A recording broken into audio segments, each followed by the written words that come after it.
Le titre de ce livre, c'est « Les vérités fondamentales du salut ». Il est écrit par le bien-aimé frère Edouard Donnet. Nous sommes présentement au chapitre 4, partie 3. Chapitre 4, partie 3. Chapitre 4, partie 3. La troisième partie du chapitre 4 de ce livre. L'herbe a séché et sa fleur est tombée, mais la parole du Seigneur demeure éternellement. Or, c'est cette parole qui vous a été annoncée, en parenthèse, 1 Pierre chapitre 1, verset 23-25. L'apôtre Paul faisait allusion au même sujet, dit aux Corinthiens, « Moi je vous ai engendré dans le Christ Jésus par l'évangile », en parenthèse, 1 Corinthiens chapitre 4, verset 15. Ainsi, la parole de Dieu prêchée dans l'évangile est le premier moyen, la nouvelle naissance que le Seigneur présente ici sous le type de l'eau. Chapitre 4, petit 2, sous 2. Chapitre 4, petit 2, sous 2. L'Esprit. C'est l'Esprit qui vivifie, en parenthèse, Jean chapitre 6, verset 63. La lettre tue, mais l'Esprit vivifie, en parenthèse, 2 Corinthiens chapitre 3, verset 6. L'Esprit agissant avec et par la parole de Dieu vivifie les âmes mortes et elles sont nées de nouveau. La parole ne peut faire cela sans l'intervention du Saint-Esprit, mais l'Esprit de Dieu se sert de la parole comme instrument pour amener les âmes de la mort à la vie, produisant en elles à la fois une nouvelle nature et une vie nouvelle. Les Écritures nous fournissent plusieurs illustrations de ce fait. Prenons la plus frappante de toutes. Le jour de la Pentecôte. Prenons la plus frappante de toutes, le jour de la Pentecôte. Les meurtriers du Seigneur Jésus étant rassemblés autour de Pierre et les autres apôtres, Pierre leur annonce la parole de Dieu et leur dit que toute la maison d'Israël, dont sache certainement que Dieu a fait et Seigneur et Christ, ce Jésus que vous avez crucifié, en parenthèse, Actes chapitre 2, verset 36. Au commencement du chapitre, dans le récit de la descente du Saint-Esprit, il est dit des apôtres qu'ils furent tous remplis de l'Esprit Saint et commencèrent à parler d'autres langues selon que l'Esprit leur donnait de s'énoncer. Pierre parlait donc par la puissance du Saint-Esprit et le même Esprit revêtant la parole de Dieu d'une grande puissance, une multitude de personnes furent nées de nouveau. Le changement produit en elles fut constaté par le fait qu'ils eurent le cœur saisi de compunction et il dit à Pierre et aux autres apôtres, « Que ferons-nous » En parenthèse, Actes chapitre 2, verset 37. Il en est de même aujourd'hui. Quand des hommes sont nés de nouveau, c'est toujours par l'Esprit de Dieu, par le moyen de la parole. Il n'y a pas d'autre moyen. Chapitre 4, petit 2, sous 3. Chapitre 4, petit 2, sous 3. Nous pouvons maintenant, en présence de l'enseignement du Seigneur, définir plus exactement le sens de ces paroles.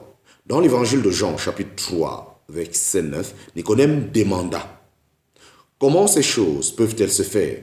En premier lieu, le Seigneur lui reproche avec douceur son ignorance, en parenthèse, verset 10 de Jean chapitre 3, et son incrédulité, versets 11 et 12 de Jean chapitre 3, et ensuite, il lui donne une réponse complète à la question qu'il lui avait adressée. Celle-ci comprend trois parties qui révèlent ensemble tout le mystère que l'esprit de Nicodème ne pouvait comprendre.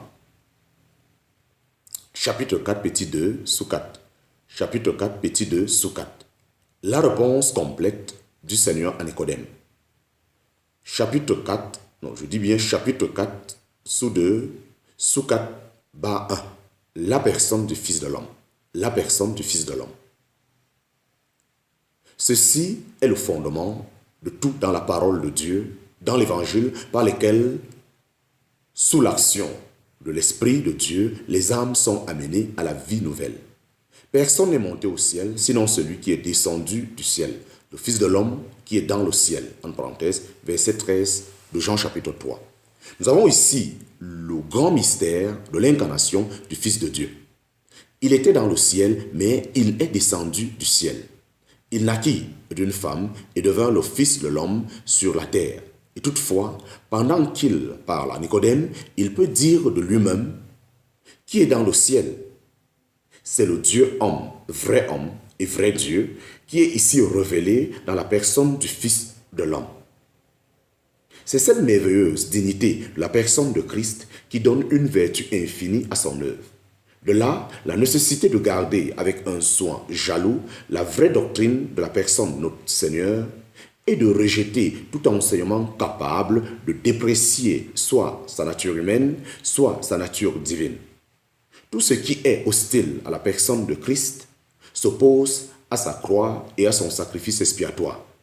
La personne de Christ est le fondement de l'évangile, la grâce de Dieu, et lui donne son caractère.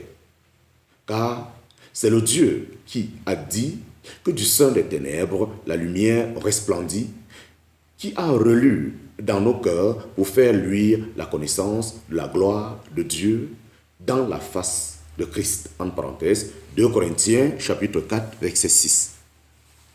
Chapitre 4, petit 2, point 4, sous 2. L'œuvre de Christ. L'œuvre de Christ.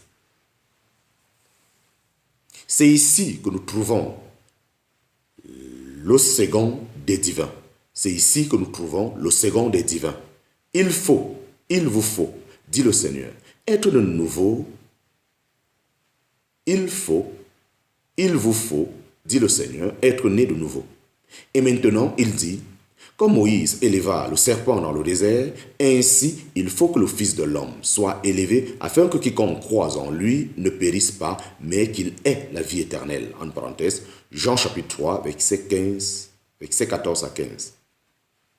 Mais pourquoi fallait-il que le Fils de l'homme fût élevé et crucifié? C'était une nécessité morale, car sans effusion de sang, il n'y a pas de rémission, en parenthèse, Hébreux chapitre 9, verset 22. Parce que, prenant la place du pécheur, il devait être blessé pour nos transgressions et meurtri pour nos iniquités, en parenthèse, Ésaïe chapitre 53, verset 5. Parce que, par le fait que nous étions sous le jugement et la condamnation du péché, il fallait qu'il mourût à notre place, car il a été lui-même porté nos péchés en son corps sur le bois, en parenthèse, 1 Pierre chapitre 2, verset 24. C'était en un mot, en tant que substitut du pécheur, qu'il lui fallait être élevé, afin que quiconque croit en lui ne périsse pas, mais qu'il ait la vie éternelle, en parenthèse, Jean chapitre 3, verset 15. Il devient ainsi la source de la vie. De plus, en résurrection, il est la vie de chaque croyant, en parenthèse, Colossiens chapitre 3, verset 3 à 4. Car c'est dans la nouvelle naissance que cette vie est communiquée par la puissance de l'esprit vivifiant, mais par le caractère de sa mort, comme substitut du pécheur sur la croix, il est la vie de ceux qui croient, car c'est dans la mort qu'il a expié nos péchés et fait la propitiation, et par ce moyen, il a enlevé toute barrière entre un Dieu de grâce et des pécheurs perdus. Dès lors, il peut dire, celui qui croit en moi, encore qu'il soit mort, vivra, en parenthèse, Jean chapitre 11, verset 25. C'est ainsi une vie sortant de la mort, une vie dans un sauveur crucifié et ressuscité, parce que par la mort, il rendit impuissant celui qui avait le pouvoir de la mort, en parenthèse, Hébreux chapitre 2, verset 14. Car, à moins que le grain de blé tombant en terre ne meurt, il demeure seul. Mais s'il meurt, il porte beaucoup de fruits. En parenthèse, Jean chapitre 12, verset 24. Chapitre 4, petit 2, sous 4, petit 3. La foi est le lien entre le pécheur et Christ. La foi est le lien entre le pécheur et Christ. La foi est le lien entre le pécheur et Christ, tout comme l'attouchement était le lien entre ceux qui étaient guéris et Christ dans les jours de sa vie ici-bas. En sorte que quiconque croit en lui ne périt pas, mais a la vie éternelle. En parenthèse, Jean chapitre 3, versets 15 à 16. Ceci sera compris tout de suite si l'on considère la parabole que le Seigneur place ici devant Nicodème. Il compare sa propre élévation à celle du serpent élevé par Moïse au désert, en parenthèse, Nombre chapitre 21, versets 6 à 9. Des serpents mordaient les enfants d'Israël et les faisaient mourir.